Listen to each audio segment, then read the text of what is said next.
2023 တုန်းကတောမတ်တူချယ်ပြောခဲ့တဲ့ Curry အကြောင်းအခုကတကယ်ကိုမှန်နေတာပါအားလုံးပဲမင်္ဂလာပါ3 minute United ကနေကြိုဆိုပါတယ်ကျွန်တော်ကတော့ဂျိုဆာပါ Okay ဆိုတော့2023ခုနှစ်တုန်းက Chelsea ကတော်တော်ကိုကောင်းတဲ့အတင်းပါအဲ့တော့အဲ့ဒီချိန်မှာဥဆောင်နေတဲ့နီးပြကလည်း Thomas Tuchel ပေါ့နော်အဲ့တော့ United ကလည်းအဲ့ဒီ2023ခုနှစ်တုန်းကOle Gunnar Solskjaer ကိုထုတ်ပယ်ပြီးတော့မှယာယီနီးပြအဖြစ် Michael Carrick ကို3ပွဲကင်ခိုင်းခဲ့တယ်ပေါ့နော်3ပွဲကင်တွေ့ခိုင်းခဲ့တယ်အဲ့ဒီမှာ Villarreal ကိုအဝေးကွင်းမှာ Champions League မှာနိုင်တယ် Arsenal ကိုလည်းနိုင်တယ်ပြီးတော့မှအဝေးကွင်းမှာ Chelsea ကွင်းမှာတွားကစားတဲ့ချိန်မှာနော်တကယ်တမ်းကျတော့ Chelsea ကတော့အပြတ်သက်တာပါတယ်ကိန်းကနန်းအရဆိုလို့ရှိရင်တော့ Chelsea ကဒါဂိုးကန်တွင်းခွင်းအကျဉ်းနဲ့10နဲ့ပေါ့နော်ဒါဂိုးကတကိုးပဲရခဲ့တယ်ပေါ့ United ကကျတော့တပွဲလုံးမှာမှ3လုံးပဲကန်ခွင့်ရပြီးတော့မှတကိုးရတယ်ပေါ့အဲ့တော့ပွဲပြီးရလက်က1-1ဖြစ်သွားတယ်ပေါ့ဗျာအဲ့တော့ပွဲပြီးသတင်းစာရှင်းလင်းပွဲမှာ Michael Carrick နဲ့ပတ်သက်ပြီးတော့မှဒါယာယီနီးပြတယောက်ရဲ့လက်ထက်မှာပေါ့နော်ဒါ training တော့မှကောင်းကောင်းလေးမလုပ်ရသေးပဲနဲ့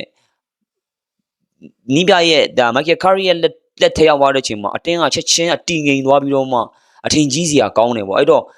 Thomas Tuchel ကအဲ့ဒီကတဲ့ကနေ Michael Carrick ရဲ့အနာဂတ်ကိုကြိုမြင်တယ်လို့ဟောခဲ့တာဗျပြောရမယ်ဆိုလို့ရှိရင်ဒီနီးပြကလောက်တက်ကင်တက်တယ်ခင်ဗျားတို့တတိထားကြဒီနီးပြရဲ့အနာဂတ်ကတိတ်ကိုလှပတယ်ဆိုပြီးတော့မှကြိုပြီးတော့မှပြန်ဘက်နီးပြတွေကိုလည်းတတိပေးခဲ့တယ်လို့ပြောခဲ့တာပါအဲ့တော့ United လည်းတကယ်ပဲအခုဒီချိန်မှာလဲပေါ့နော်ဒါအာမိုရီယန်လက်ထက်မှာလုံးဝကိုအခြေအနေမကောင်းတဲ့အတွက်ထုတ်ပယ်ပြီးတော့မှဒါယာယီနီးပြဖြစ်ဒါအိုလီဂါနာဆိုရှာကိုပဲပြန်ခန့်မလို့နဲ့နောက်ဆုံးကြတော့သူတို့ပုတ်ဖွဲ့တွေကMichael Carrick ကိုပဲနီးပြခန့်ခဲ့တယ်ပေါ့ဗျာအဲ့တော့ Michael Carrick ကိုနီးပြခန့်လိုက်တော့ပြီးခဲ့တဲ့2021တုန်းကလိုပဲအတင်းဟာတော်တော်လေးကိုစုပ်ပြတ်တက်ရန်နှဲ့နေတဲ့ပုံစံကနေပြီးတော့မှချက်ချင်းကိုအတင်းတိုင်းကိုအနိုင်ယူနိုင်တဲ့မရှုံးအောင်ကစားတတ်တဲ့ပုံစံတွေပြန်ဖြစ်လာတယ်ချက်ချင်းကိုအတက်ဝင်လာတာမတိရင်ဗျာတခြား United အတင်းလုံးကိုလူစားအတစ်ကစားသမားအတစ်တွေလဲလှယ်လိုက်တယ်လို့မျိုးချက်ချင်းကိုပြောင်းလဲမှုဖြစ်သွားတာပေါ့နော်အဲ့တော့ Michael Carrick က2021ခုနှစ်ကတည်းကနေပြောရမယ်ဆိုလို့ရှိရင်အဲ့ကတည်းကနေ United နဲ့နီးပြနေရာကိုထိုက်တိုင်နေဆိုတာကိုပြသထားပြီးသားဗျကျွန်တော်တို့ဒါတတိမထားမိတာပေါ့နော်တကယ်တော့2021ကတည်းကနေသူကထိုက်တိုင်နေဒါပေမဲ့သူ့ကိုလဲဒါ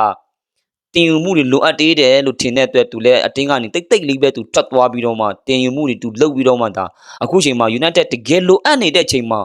United ကိုနော်အကောင်းဆုံးအချိန်ပေါ့ဗျာ right time မှာသူတို့ရအောင်ကိုရောက်လာခဲ့တယ်လို့ပြောရမှာပါအဲ့တော့ကျွန်တော်တို့ကတော့ပြည်သက်တယောက်အနေနဲ့ကတော့ပြောရမယ်ဆိုလို့ရှိရင်တော့ဘယ်ပြောမလဲ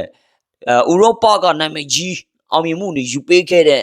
နာမည်ကြီးနီးပြတွေလက်ရှိ modern ဘောလုံးလောကထဲမှာဒါတော်တော်လေးကိုဉာဏ်ပညာမြင့်မားတဲ့နော်ဘောလုံး IQ တော်တော်လေးမြင့်မားတဲ့နေ့စနစ်ပိုင်းတော်တော်လေးကောင်းတဲ့နီးပြတွေကိုကျွန်တော်တို့ကမျှော်လင့်တာပေါ့ဟုတ်တယ်မလားအဲ့လိုမျိုးနီးပြတွေရောက်လာမှပဲအတင်းကလည်းချက်ချင်းကိုဝုန်းတိုင်းတုတ်တက်လာမလားဆိုပြီးတော့မှကျွန်တော်တို့ကတော့မျှော်လင့်တာပေါ့ပြောရမယ်ဆို Sir Alex Ferguson နောက်ပိုင်းက73နှစ်ကြာပြီကျွန်တော်တို့ Premier League ဖလားကိုလည်းမရတာ73နှစ်ကြာပြီဆိုတော့အဲ့ဒီပုံစံကိုလည်းအဆုံးသတ်ချင်တာပေါ့မြန်ကြီးနီးပြကြီးတွေပဲလာပြီးတော့မှနာမည်ကြီးနီးပြတွေတကယ်တိတ်ကျဲ profile မြင့်တဲ့နီးပြတွေပဲလာစီချင်တာပေါ့ကျွန်တော်တို့ကတော့နော်ဒါဥရောပနာမည်ကြီးအသင်းကနေပြီးတော့မှလိန်ပြန်နဲ့ few ဆိုမှ Manchester မြို့ထဲကိုရောက်လာပြီးတော့ United ကိုလာနီးပြတွေ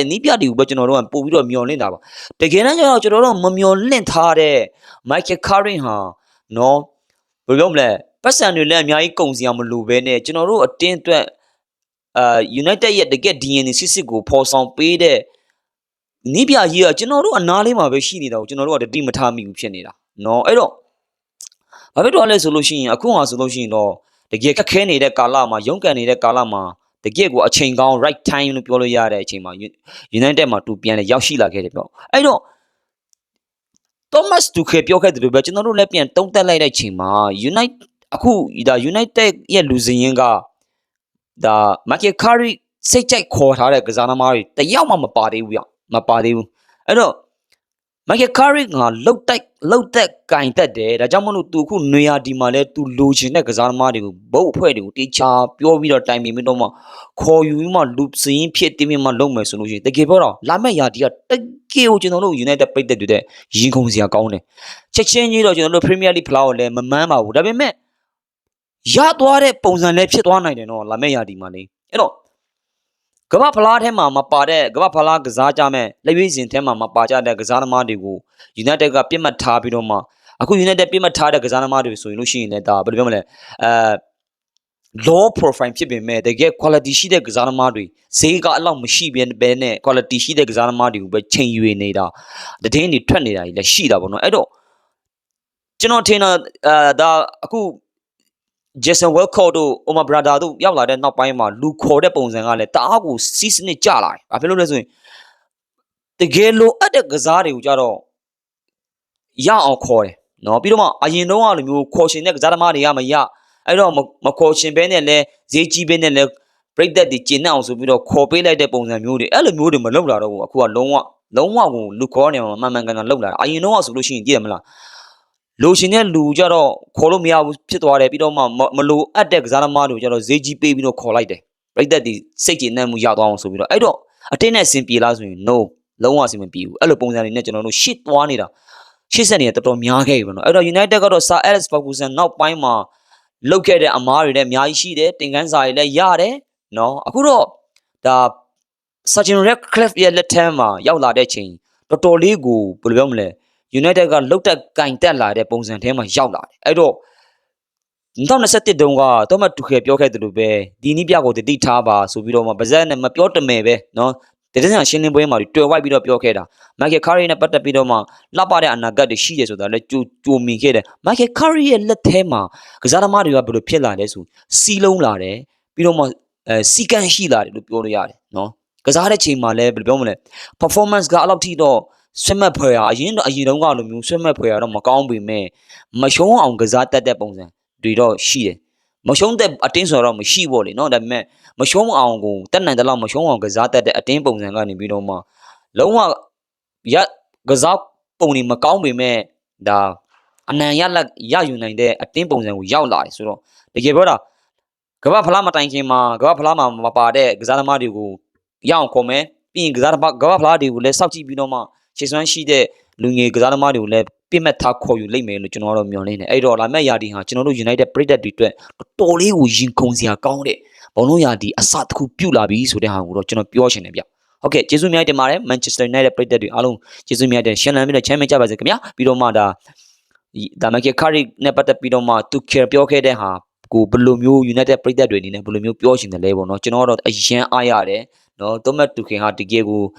ဘယ်လိုမလဲနီးပညာမြင့်တဲ့နီးပြတယောက်ဖြစ်တဲ့အတွက်သူတို့ဟာနီးပြကောင်းတယောက်ဖြစ်တဲ့အတွက်ဒါလူငယ်နီးပြတိုင်းကိုလည်းသူတို့ကတော့သူတို့နဲ့ရင်ဆိုင်ဖုံးကြီးကြည့်ပြီးတော့မှဒါသူတို့ရဲ့အနာဂတ်ကိုတော့မှကြိုပြီးတော့မှဖတ်နိုင်တဲ့အဲ့လောက်ထိသူတို့ကတော့ပညာရှင်တွေပေါ့နော်အဲ့တော့တမတူခေပြောခဲ့တဲ့ Michael Carey အကြောင်းကိုဘယ်လိုမြင်လဲလက်ရှိ United ရဲ့အကြောင်းတွေကိုလည်းဘယ်လိုထင်မြင်သုံးသပ်ချင်ပါတယ်လဲလာရောက်ပြီးတော့ဆွေးနွေးတို့ရပါတယ်ကျေးဇူးများတင်ပါတယ် Manchester United ပရိသတ်များအားလုံးကျမ်းမာပြီးတော့ရှင်လန်းချမ်းမြေ့ကြပါစေခင်ဗျာ